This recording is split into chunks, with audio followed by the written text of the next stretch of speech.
Hello, I'm Scott with Shoms Photography, and today I'm going to go over some new items I got from Cheetahstand. I just got these yesterday. So here we go. This is a Cheetahstand room. This is actually a changing room or a bathroom on location for you and your model. Let's pull this out of the bag, throw it off to the side. Let's open it up. Once we get it to this position, I just grab the center and pull it out. And again, this is brand new, so it's going to probably be a little fussy, but once it breaks in, it's good as gold. There we go. Right there, it's clearly marked on the room itself, Cheetahstand room, or Cheetah room. Each one of these sides, except for the front, I do believe, yep, has one of these sandbag pockets. You can put a couple rocks in there, stuff like that if you want to hold that down. And so, again, if it's windy outside, you don't want it blowing around, so I would throw a couple rocks in there. You can just pick those up. You don't have to especially carry rocks with you or any bricks or anything. Again, it has a double zipper, so it opens up from the top or the bottom. Nice thing is you just need to hand something in there. It can be zipped like that. There's plenty of room in here. I actually already went in it yesterday. Plenty of room to actually move around, change, do whatever. Again, it's a nice little addition to my Cheetahstand gear. I'm actually glad that he actually produced one of these and brought this to a store. So let me just click this in. So once it's pushed, there we go, it'll pretty much collapse like that. What you want to do is you want to stand on the bottom of it. You'll grab the top and you'll just spin it around and just keep spinning it until it collapses on itself. And basically, it'll fit right back in the bag. So let me throw that off to the side because we're going to go to the next item. This here is the 5-in-1 44-inch Cheetah Alpha. Of course, it's clearly marked on the outside of the bag, so you know exactly what you're getting. Now, this is a 5-in-1 reflector. I'm going to throw them off to the side. Always face this away from your body when you go to open it, because again, you don't want to get hit in the face or between the legs or anything like that. So always flip it out like that, put it out into the thing. Here you can see we have a silver side, we have a black side, and inside we go to a zipper. We have our translucent, our white, and our silver gold. Again, I like the silver gold over just regular gold. This is so it's not so warm and looking. I just never did like gold reflectors. So I do like that it's a silver gold. Now what's different about this reflector than a lot of reflectors that you've probably seen from the days is this one actually has a handle on both sides. So it makes it a lot easier for the person that's out there with you to hang on to it, or you hang on to it by holding one handle, or however you want. But each one of these handles has a 1/4-20 thread. And what I like about that is, we'll just bring over, here's a C10 stand from Cheetahstand. And we'll grab another C10 stand from Cheetahstand. Here we have 2 umbrella brackets.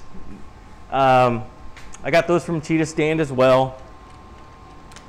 But you take that 1/4-20 thread and you take your spigot out, you screw that in, and you'll want to lock that in there pretty tight. Then you flip it to the other side. Let's loosen that up. Take your 1/4-20 thread, twist that in there of the spigot, lock it in, put this one in this side, and slide it back just a little bit. and put this one in this side. Well, let's just do one side at a time, I guess. So we'll just lock this in. Sorry, I'm stepping in front of the camera. But let's grab it, lock it in, stop babying it. Let's put some man handle on it. It's a freaking reflector. It should handle just fine.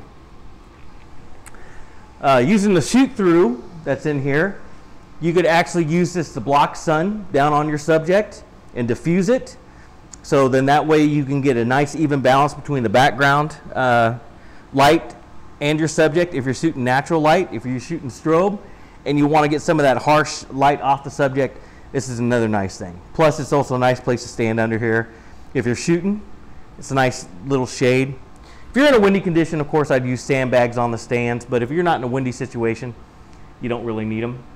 Again, you can tilt it at an angle, bring some light into your subject and not have an assistant holding it for you, so you can bring some light into your subject.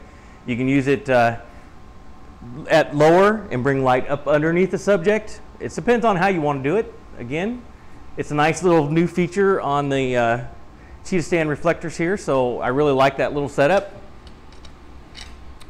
So let's grab that one and let's just take that one out. Again, it don't take anything special besides a couple umbrella brackets. Screw that out. I'll just throw this off to the side. I'll need one of these over here. All right, let's lock that in. All right, the next one we're going to go to, this is the Gamma. This is an oval shaped reflector. Whoops, lost my spigot.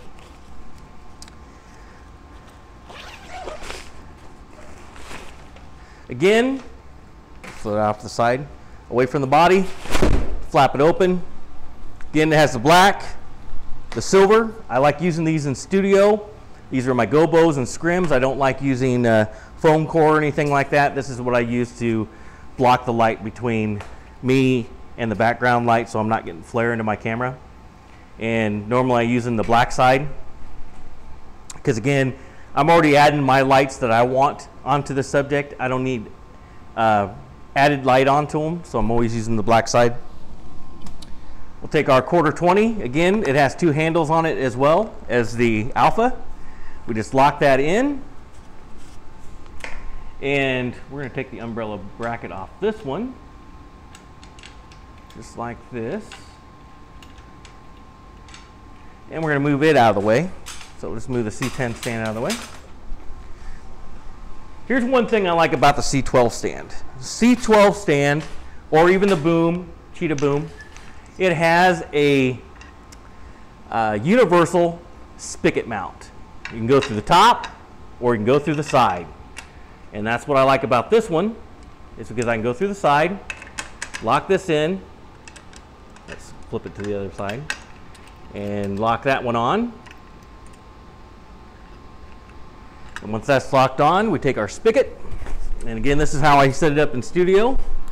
So I grab this and stick it right up in there. And now that's what holds my reflector. Again, I can raise it up, I can lower it down, whatever I need to do with it. Again, it's adding light right now, but if I flip it to the other side, it's subtracting light from the model. And again, it's just a nice little setup. And then if you're out on location as well, you can use this to bring some light in. And you're using this as the main holder, but you just bring your arm out like this. As long as you have some, make sure you have some sandbags on it. Bring it out, bring that light right into your subject. Bam, bam, bam. If you're shooting natural light, or if you're shooting with strobe, you just need to add some light in there. Simple and easy. So that is the Gamma 150. Again, it's a good size reflector. I love it because I already have some of these, but I don't have any with the handles and the spigots. And this is going to make things a lot easier instead of me having to use a special clamp that I had to use before to mount my reflector to a stand. So again, reflectors are not new. They've been around for years. But I know that the quality of Cheetah stands is top notch. So 20 years down the line, I'll probably still have this reflector and it'll still be in the same condition that it is now. So again, my name is Scott with Shoms Photography, and thank you for watching.